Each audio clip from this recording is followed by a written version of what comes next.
Welcome बच्चों, हम solve कर रहे हैं राष्ट्रीय आय एवं योग्यता आधारित छात्रवृत्ति परीक्षा के कुछ प्रश्नों को। आज हम सॉल्व करेंगे आकृति श्रृंखला पूर्ति के प्रश्नों को। बच्चों, ये छोटे छोटे जो वीडियोस हैं वो मैं इसलिए बना रही हूँ ताकि पहले तो आपका एक क्विक रिवीजन हो जाए और आपको सारे जो हमारे मानसिक योग्यता परीक्षण में टॉपिक्स आते हैं उनके लॉजिक समझ में आ जाएं। अगर आपने लॉजिक को समझ लिया बच्चों तो आप प्रश्नों को फटाफट से हल कर पाएंगे। मेरा ये उद्देश्य है कि आप ज़्यादा से ज़्यादा प्रश्नों को हल कर सकें और आपका सिलेक्शन हो सके। मैं कतई अपने वीडियो में ये नहीं बोलूँगी कि यही प्रश्न आएंगे, ठीक है। ऐसे ही प्रश्न आएंगे लेकिन यही प्रश्न नहीं आएंगे। चलिए फटाफट से हम अपने प्रश्नों को सॉल्व करते हैं और समय हमारे पास बहुत कम बचा है तो हम समय नहीं बर्बाद करेंगे। देखिए, पहले प्रश्न में हम देख पा रहे हैं कि ये जो वृत्त है, सबसे पहले आप आकृति को देखिए। ये घूमा है इतना, यानी 45 डिग्री। कितना घूमा? 45। फिर ये घूमा 45 डिग्री। तो अगेन ये घूमेगा जब 45 डिग्री तो ये इस तरह से बन जाएगा।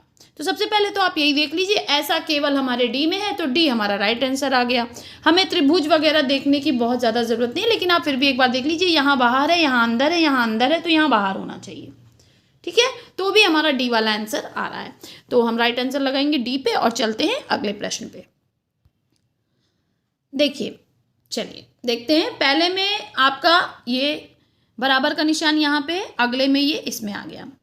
अभी आपका क्रॉस वहीं का वहीं है, अगले में आपका बराबर वाला वहीं का वहीं है, जबकि क्रॉस वाला एक खाना घूम गया।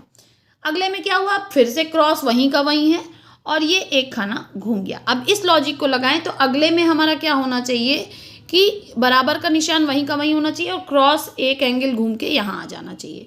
तो ऐसा हमारा कौन सा है? ऐसा हमारा ऑप्शन ए है और ऑप्शन ए ही हमारा राइट आंसर होगा बच्चों। चलिए नेक्स्ट क्वेश्चन पे चलते हैं बच्चों।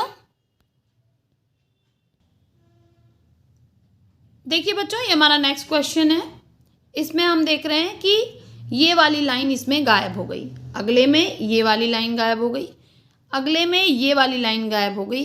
तो इसके हिसाब से नेक्स्ट में ये वाली लाइन गायब होनी चाहिए, ठीक है। तो ये वाली लाइन जब गायब हो जाएगी तो हमारा जो चित्र बचेगा वो बचेगा ऑप्शन डी।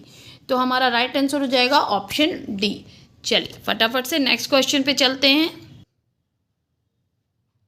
देखिए बच्चों, यहाँ पर क्या हो रहा है, ये हमारा यहाँ से यहाँ आया, फिर यहाँ से यहाँ गया, फिर यहाँ से यहाँ आ गया।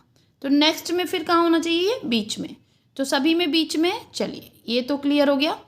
उसके बाद से हम देखेंगे कि हमारा क्रॉस यहाँ से यहाँ आया, फिर यहाँ से यहाँ से यहाँ गया, तो फिर नेक्स्ट में यहाँ से यहाँ आ गया। तो नेक्स्ट में कहाँ होना चाहिए? यहाँ से यहाँ होना चाहिए, यानी क्रॉस हमारा कॉर्नर पे होना चाहिए। तो ऐसा हमारा कौन सा है? ऐसा हमारा ऑप्शन बी है, जहाँ पे क्रॉस यहाँ पे है, तो यही हमारा राइट आंसर हो जाएगा बच्चों। चलिए, आपको ध्यान देना है कि आकृतियाँ कहाँ कहाँ जा रही हैं। ये क्वेश्चन देखिए हमारा आया हुआ है 2018-19 में, तो ये थोड़ा सा इंपॉर्टेंट है। तो देखिए बच्चों, यहाँ पर पहले इन्होंने एक रेखा खींची, अगले में इसके समानांतर एक रेखा खींच दी, ठीक है। तो अब यहाँ पे रेखा खींची तो अगले में इसके समानांतर एक रेखा खींचनी चाहिए। कहाँ पे? यहाँ पे। तो हमारा इस हिसाब से राइट आंसर कौन सा हो जाएगा? Option C. चलिए आगे बढ़ते हैं, नेक्स्ट क्वेश्चन पे चलते हैं। नेक्स्ट क्वेश्चन देखिए बच्चों, इसमें क्या हुआ? पहले इन्होंने ये लाइन गायब कर दी, फिर इन्होंने ये लाइन गायब कर दी, अब इन्होंने ये वाली लाइन गायब कर दी, तो नेक्स्ट में ये वाली लाइन गायब हो जानी चाहिए। तो ऑप्शन बी जो है ये हमारा राइट आंसर हो जाएगा बच्चों। तो चलिए यहाँ पर हमारे ये प्रश्न समाप्त होते हैं। यहाँ पर मैंने एक आइडिया आपको देने की कोशिश की कि आप किस तरह से आकृति श्रृंखला पूर्ति के प्रश्नों को हल करेंगे। तो पढ़ते रहिए, आगे बढ़ते रहिए, फिर मिलेंगे नेक्स्ट वीडियो में कुछ और प्रश्नों के साथ। बाय बाय बच्चों।